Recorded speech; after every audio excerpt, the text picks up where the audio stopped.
Hello friends, welcome to Jenny cooks. Friends, இன்றைக்கி ஒரு variety rice recipe தான் நம்ம பார்க்க போகிறோம். ஆமாங்க, லெமன் ரைஸ். லெமன் ரைஸ் பார்த்திங்கன்னா ஒரு 10 நிமிஷத்தில் நம்ம செஞ்சு முடிச்சிடலாம். எல்லாருக்குமே ரொம்ப பிடிக்கும், எல்லாம் விரும்பி சாப்பிடுவாங்க. லஞ்ச் பாக்ஸ்க்கு குழந்தைங்கள்லேருந்து பெரியவங்க வரைக்கும் எல்லாருக்குமே எடுத்துகிட்டு போகலாம்.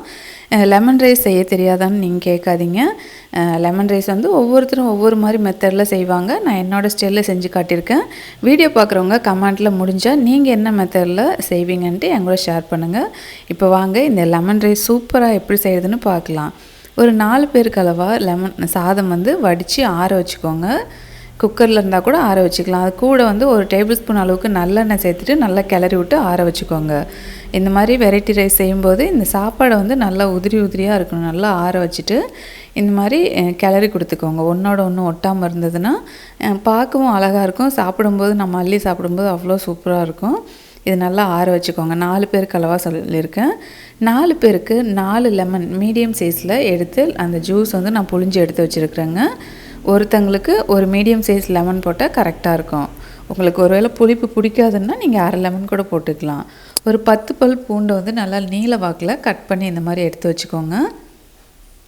இப்போ ஒரு பாத்திரத்தில் ஒரு 50 ml கொஞ்சம் அதிகமாகவே ஆயில் சேர்த்துக்கோங்க.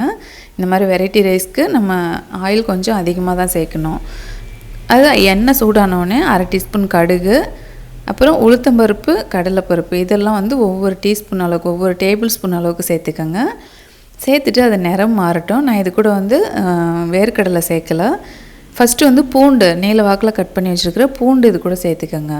அது வந்து கொஞ்சம் மீடியம் ஃப்ளேமில் வச்சுட்டு நிறம் மாறட்டும். இதே மெத்தடில் செஞ்சு பாருங்கள். சாப்பாடு அப்படியே அவ்வளோ சூப்பராக இருக்கும்.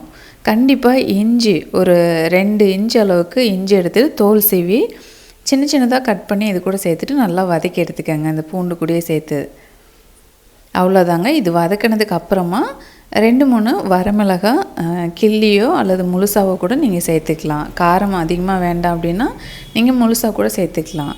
இதுக்கப்புறமா வரமிளகாய் போட்டோம்னா அதோட நிறம் வந்து பக்குவமாக நமக்கு நிறம் மாறி வரும். முன்னாடியே போட்டிங்கன்னா வந்து கருகிரும் மற்ற பொருள்லாம் போடும்போது.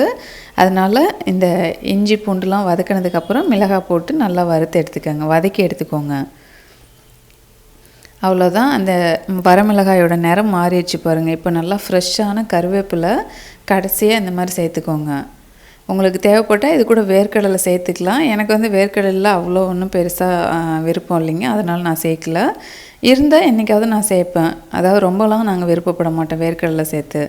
இப்போ ஸ்டவ் ஆஃப் பண்ணிக்கோங்க. ஆஃப் பண்ணிவிட்டு 1/4 டீஸ்பூன் அளவுக்கு மஞ்சள்தூள் சேர்த்துட்டு அந்த ஹீட்லேயே லைட்டாக இந்த மாதிரி கிளறி கொடுத்துக்கோங்க. அவ்வளோதான். இப்போது ஸ்டவ் ஆஃப் பண்ணியிருந்ததுக்கப்புறம் தான் மஞ்சள்தூள் சேர்க்கணும். அதுக்கப்புறமா இந்த லெமன் ஜூஸ் அந்த விதையெல்லாம் எடுத்துகிட்டு சேர்த்துக்கோங்க. கடைசி, ஏன்னா லெமன் ஜூஸ் வந்து கொதிக்க வைக்கக்கூடாது. இந்த மாதிரி சேர்த்து நல்லா கிளறி கொடுத்துக்கோங்க. இப்போ சாதம் வந்து ஓரளவுக்கு நல்லா ஆறி இருக்குது. ஆறினதுக்கப்புறமா இது கூட வந்து சாதத்தை சேர்த்துக்கோங்க. சாதம்னு சொல்கிறேன்னு தப்பாக எடுத்துக்காதீங்க. ஏன்னா சின்னதுலேருந்து எல்லாருமே அப்படி சொல்லி பழக்கம், அதனால் அதை மாற்றாமல் பேசுகிறோம். தேவையான அளவு தூள் உப்பு இது கூட சேர்த்துக்கோங்க. சேர்த்துட்டு நல்லா இந்த மாதிரி கிளறி கொடுத்துக்கோங்க. அப்படியே உதிரியாக அந்த கிளறும் போதே நமக்கு ஆசையாக இருக்கும் சாப்பிட்ணும் போல். இதுக்கு சூப்பரான உருளைக்கிழங்கு வறுவல், தேங்காய் சட்னி பார்த்திங்கன்னா நல்லா கெட்டி தேங்காய் சட்னி செம்ம டேஸ்டியாக இருக்கும். நீங்கள் ட்ரை பண்ணி பாருங்கள். அதுக்கப்புறமா இந்த பருப்பு துவையல் இருக்குது பாருங்கள், அதுவும் ரொம்ப நல்லாயிருக்கும்.